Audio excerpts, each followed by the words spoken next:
ஹரே கிருஷ்ணா கிருஷ்ணா கிருஷ்ணா ஹரே ஹரே, ஹரே ராமா ராமா ராமா ஹரே ஹரே. குட்டி கதைகள் 88. இந்த கதை மனக்கற்பனை ஆன பேச்சு ஆபத்தில் முடியும் என்பதை உறுதிப்படுத்துகின்றது. இது பக்தி சிதாந்த மகாராஜால் உபதேசிக்கப்பட்டது. முன்பு ஒரு சமயம் ஒரு கிராமத்தில், அதாவது அந்த கிராமத்திலே வசிக்கும் ஒரு மனிதன் இருந்தான். அவன் மற்றவர்கள் பேசும் ஆங்கில வார்த்தையை கேட்டு கேட்டு 3 வார்த்தைகளை மட்டும் மனப்பாடம் செய்து வைத்து இருந்தான்.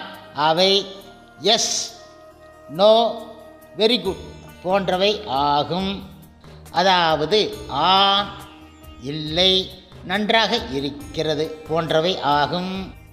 ஆனால் இந்த 3 வார்த்தைகளும் எப்பொழுது எந்த இடத்தில் உபயோகம் செய்ய வேண்டும் என்பது அவனுக்கு தெரியாது.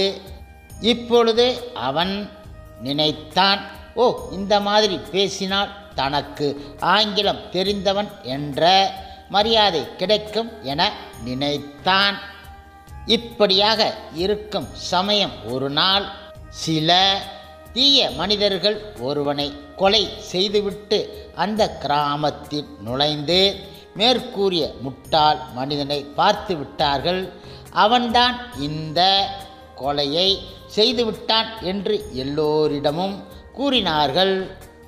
இப்பொழுது காவல்துறை அதிகாரிகள் அந்த முட்டாள் மனிதனை கைது செய்து விசாரணைக்காக நீதிபதியிடம் கொண்டு சென்றார்கள். இப்பொழுது அந்த நீதிபதி முட்டாள் மனிதனை பார்த்து பின்வருமாறு கேட்டார். ஓ, நீ கொலை செய்தாயா என கேட்டார். இந்த கேள்விக்கு அந்த முட்டாள் மனிதன் நினைக்கின்றான், ஓ, நான் இப்பொழுது அந்த நீதிபதியிடம் 2, 3 வார்த்தை ஆங்கிலத்தில் பேசும்போது அந்த நீதிபதி என்னை ஆங்கிலேய வேலைக்காரன் என தெரிந்து எனக்கு மரியாதை கொடுத்து இந்த பொய்யான குற்றத்தில் இருந்து என்னை விடுதலை செய்வார். இந்த மாதிரி நினைத்து அந்த அறிவு குறைந்த மனிதன் பதில் கூறினான்.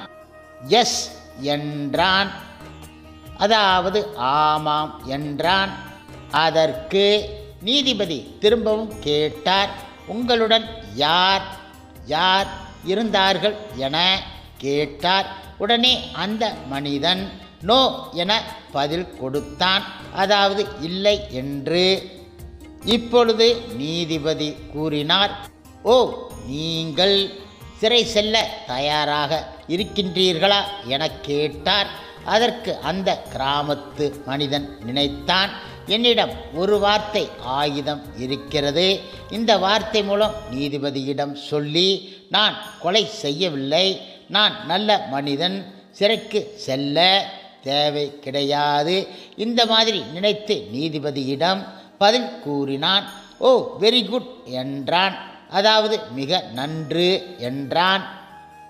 இப்பொழுது இந்த மேற்கூறிய கதையானது சொன்னதையே திருப்பிச் சொல்லும் கிளிப்பிள்ளை கதை போல சில குறிப்பிட்ட வாக்கியங்களை மட்டும் மனப்பாடம் செய்து கொண்டு பரந்த விசாலமான தெளிவான பக்தி ஞானம் இல்லாமல் எல்லாவற்றிற்கும் ஒரே பதில் என கிணற்று தவளை போல் பேசினான் அவன். எப்படி அந்த கிராமத்து மனிதன், அதாவது நீதிபதியின் கேள்விக்கு மாட்டிக்கொண்ட மனிதன் சிறை செல்வது போன்று ஆகும். அதாவது இந்த கதையின் நீதி என்னவென்றால், அரை குறை படிப்பு ஆளை கொன்றுவிடும் என்பதாகும். ஹரே கிருஷ்ணா கிருஷ்ணா கிருஷ்ணா ஹரே ஹரே, ஹரே ராமா ராமா ராமா ஹரே ஹரே. சில பிரபுபாதரின் சேவையில் இஸ்கான் பக்தர்கள்